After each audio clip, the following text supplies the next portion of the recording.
그래서 오늘 정찰 토픽 세 번째입니다. 이재명 정권이 몰락을 하느냐, 우파가 괴멸을 하느냐, 한쪽은 죽는다. 지금 상황이 그렇게 가고 있습니다. 위원정당 해산 청구를 하겠다고 하고 이 TF를 49개 부채 TF를 만들어서 샅샅이 다 털리겠다고 하고, 이 상황에서 지금 국민의힘도 그냥 있을 수가 없죠. 그래서 이제 이재명 탄핵까지, 이재명의 재판 재개가 공론화되고 이재명 탄핵까지 들고 나왔습니다. 그리고 장동혁 대표가 오늘 이 여러 가지 아주 센 이야기들을 했고, 국민의힘도 오늘 대검도 가고 또 법무부 가서 규탄대까지 했습니다. 일단 그 겉으로 나타나는 것은 이 대장동 민간업자들에 대한 항소 저지로 촉발이 됐지만, 오늘 이 집회를 하고 하는 사이에 이게 발표가 됐습니다. 조금 전에 말씀드린 무슨 뭐 TF, 전 부처에 TF를 만든다. 자, 이러니까 이제 거의 뭐 이제 생존을 위한 투쟁을 하지 않을 수가 없는 것이죠. 오늘 국민의힘 의원 40명 정도가 대검찰청에 가서 검찰 항소를 멈추게 한 진짜 윗선은 누구입니까? 라는 문구, 그리고 이재명 사진이 담긴 피켓을 들고 규탄대회를 열었는데, 장동혁 대표는 언론의 표현입니다. 이게 중앙일보 같은데 언론에 이렇게 씁니다. 대통령 호칭을 생략한 채. 지금까지 이제 국민의힘에서 보면은 뭐 집회를 하면서 이재명 대통령 이렇게 했죠. 그런데 이제 대통령 호칭을 뺐습니다. 대통령으로 인정 안 하겠다는 이야기죠. 이 정도까지 하는데, 장동혁 대표는 대통령 호칭을 생략한 채 당군 이래 최대의 개발 비리 범죄가 일부 무죄가 선고됐는데도 항소를 포기했다. 모든 것은 이재명 때문이다. 대통령죄 이제 안 붙입니다. 국정조사와 특검을 통해 이재명을 탄핵해야 한다. 이재명 탄핵 이야기도 본격적으로 나오기 시작을 했습니다.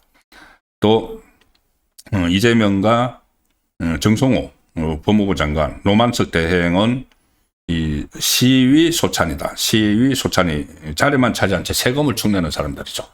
자리만 차지하고 세금 축내는 사람들, 시위 소찬이다. 이렇게 비유를 하면서 세금 그만 축내고 좀 내려와라. 이제 퇴진까지 지금 요구를 합니다. 이재명에 대해서도. 지금 이 송원석 원내대표도 진정한 몸통은 대장동은 내가 설계했다고 한 이재명이다. 범죄자를 대통령으로 만들었더니 범죄자가 의인이 되고 수사한 사람은 죄인이 됐다. 그리고 나경원 의원은 국가 해체 프로젝트를 멈출 방법은 이재명이 물러나는 것이다. 이렇게. 그 전에는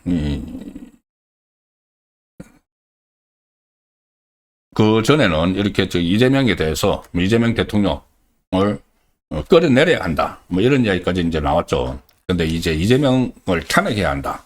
이렇게 직격을 좀 하기 시작했습니다. 탄핵을 언급하는 그 사람들도 많아졌고, 그동안에는 끌어내려야 한다. 마지막이 돼야 한다. 이런 간접적인 표현 방식을 사용했으나, 이제 명확하게 이재명 탄핵을 거론하고 있다. 대장동 비리 사건에 대한 검찰의 항소 포기, 이것도 직접적인 도화선이 됐지만은, 그 전에 이재명이 재판을 안 하려고 여러 가지 이 사법부를 말살하려는 그런 시도 같은 것들이 다 쌓인 거죠. 쌓여서 탄핵 이야기가 나오기 시작을 했고, 그 다음에 오늘 이 시점에 이재명도 자기 방어 차원에서 생존하기 위해서 아예 우파 세력을 괴멸을 시키려는 그런 TF 구성, 이런 것을 발표를 한 이 시점에 맞물려서 오늘 마치 전쟁이 발발을 하는 것 같은 그런 분위기가 됐습니다. 권력으로 비리를 털어막은 행위는 명백한 탄핵 사유다. 이제 이런 이야기도 여건에서 나오기 시작을 했고, 물론 이 탄핵이 그 탄핵, 우파에서도 보면은, 제가 이렇게 간혹 여러 사람들을 만나지만, 우파 안에서도 그런 이야기들을 합니다. 완전히 패배주의인데, 하나는, 그 이재명 재판 재개되겠어? 이 이야기를 아직까지도 하는 사람들이 있습니다. 아직까지도. 그런데, 재판 재개 여론이, 잠시 후에 또 설명을 드릴 텐데, 계속 높아가고 있죠. 높아가고 있습니다. 처음에 출구조사할 때, 대선 때 출구조사할 때, 63.9%가 이재명이 집권을 해도 재판은 받아야 된다고 이야기를 했죠.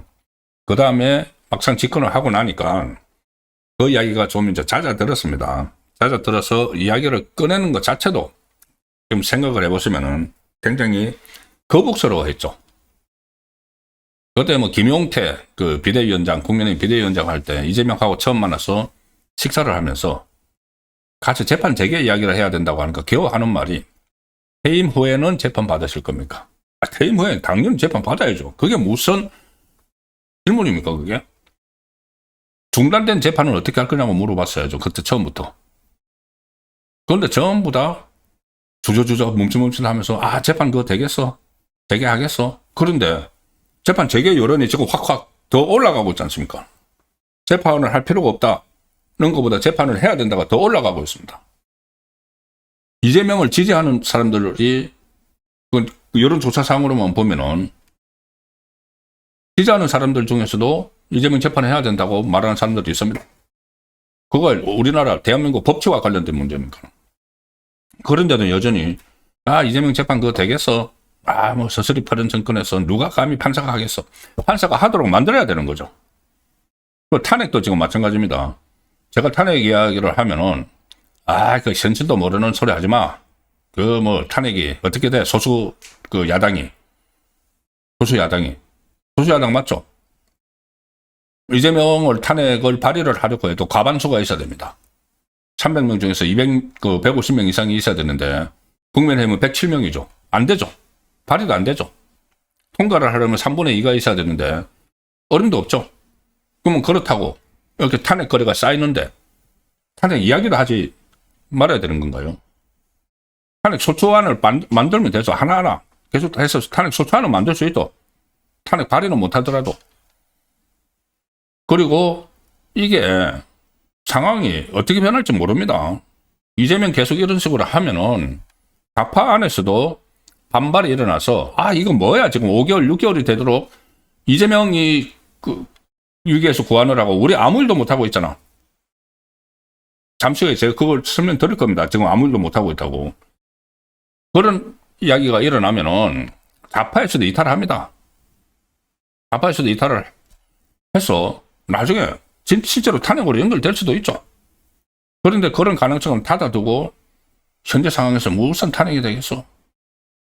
박근혜 전 대통령도 그렇고 윤석열 전 대통령도 탄핵 당할 때 좌파가 3분의 2가 돼서 한 게 아닙니다. 우파 안에서 분열이 있었죠. 배신자.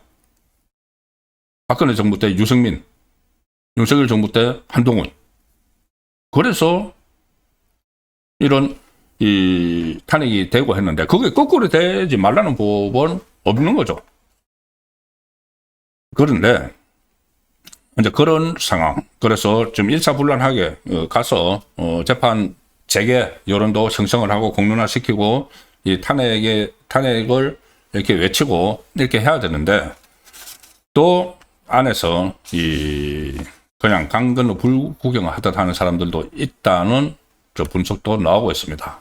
참 한심한 이야기인데 위헌정당 해산 청구 이것도 설마 그거 하겠어 하는 사람들이 있습니다. 설마 하겠어? 107명의 배지가 다 날아가는데 이재명 정권은 합니다. 할 수 있습니다. 아니 검찰도 자기들 마음에 들지 않는 행동을 했다고 해체시켜버리는데 국민의힘을 해체시키지 않으면은 이게 정권이 위험해진다. 그러면 해체시키죠. 해체시킬 수 있는 수단이 있으니까 수단과 방법이 다 있으니까. 그런데 그것도 설마 해체하겠어?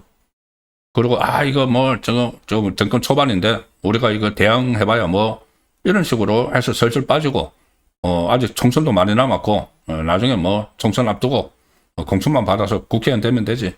뭐 이런 사람들이 아직도 많이 있다는 말들이 들리고 있습니다. 실제로 오늘 보도를 보면은 일각에서는 이거 맞대응을 해야 된다 해서 삭발 시위를 하든지 장애 투쟁을 하든지 지금 막 똘똘 뭉쳐서 나가야 된다. 뭐 이런 이야기도 나왔다고 합니다. 장동혁 대표하고 최고위원들이 모인 텔레그램 채팅방에 자, 규탄대하고 삭발하자. 자, 장애로 나가자. 이런 말이 있는데 그렇게 하는 사람보다 오히려 이게 수수방관하는 사람이 더 많은 것 아닌가? 이런 분석이 나오고 있습니다. 뭐냐면은 자, 오늘 제가 말씀드렸죠. 대검 법무부 규탄대회에 제가 조금 전에 40여 명 갔다고 말씀드렸죠. 107명입니다. 107명에서 40여 명 간 겁니다. 국민의힘은 107명 전원 참석을 독려를 했지만 참가 인원은 40여 명이 그쳤다. 송원석 대표가 오늘 오전 대검에 가서 규탄대회 한 직후에 이 정도로는 부족하다. 민주당의 2배, 3배로 절박하게 싸워야 한다. 당의 공식 일정에 함께 임해달라 문자를 전 소속위원에게 보냈지만 오후에 법무부 규탄대회 규모는 더 줄어들었다. 물론 이제 어젯밤에 이 상황이 발생을 하고 어젯밤에 갑자기 긴급하게 연락을 해서 오늘 오전에는 대검에서 하고 오후에는 법무부에서 하니까는 규탄대회에 참석해달라고 공지를 한 것은 좀 촉박하기는 했죠. 그래도 107명 중에서 한 40명만 참석을 하는 이런 모습을 아직은 보이고 있습니다. 이게 본인들이 다 공멸을 한다는 그 인식이 좀 아직도 없는 것 아닌가 하는 생각이 드는데 단일 대우를 흩어지는 이 사람들, 주로 이제 한동훈계가 많이 있죠. 한동훈계가 많이 있는데 또 한 사람 홍준표는 대선에서 강건우 불구경하다가 귀국해가지고는 계속 이 분란을 조장하는 그런 발언을 하고 있는데 이 상황에서도 또 내부를 향해서 비난을 했습니다. 그리고 그 내부는 한동훈인데 한동훈이 또 발끈했습니다. 이 두 사람이 이 중차대한 상황에서 또 감정 싸움을 벌이는 홍준표가 오늘 오랜만에 또 페이스북을 해서 대장동 사건 항소 포기에 대해서 이렇게 이야기합니다. 윤석열, 한동훈 같은 정치 검사들의 탓이다. 그리고 검사들이 저지경이 되고 검찰 조직이 해체되었는데도 아무런 저항도 하지 않고 학자 도생의 급급한 모습을 보이는 건 아무래도 윤석열, 한동훈 같은 검찰을 망친 정치 검사들의 탓이 아닌가. 그러니까 이게 지금 상황이 이렇게 된 걸 어쨌든 자기도 검사 출신인데 검사 후배들인 윤석열, 한동훈 탓이다. 이렇게 그냥 일방적으로 내부 탓으로 몰아붙이는 겁니다. 그러니까 한동훈도 페이스북에 글을 올려서 아니 이재명 정권에 겁먹고 탈당해 도망간 탈영병 홍준표는 입 좀 다물라. 그것이 또 두 사람이 지금 다 이재명 정권에는 찍소리도 못하면서 이렇게 또 둘이 지금 다투는 이런 볼성사나운 모습도 보이고 있습니다. 지금 말씀드렸다시피 완전히 이 정권이 몰락을 하느냐, 우파가 개멸을 하느냐, 한쪽은 결국 죽을 수밖에 없는 그런 싸움이 저는 시작이 됐다고 보는데 특히 오늘 49개의 TF를 발족시키는 것을 보고 여전히 과거 일 가지고 과거 자기들 감정 싸움을 하는 그런 모습을 보이는 것은 나중에 유권자들이 다 판단을 해야 될 것 같습니다.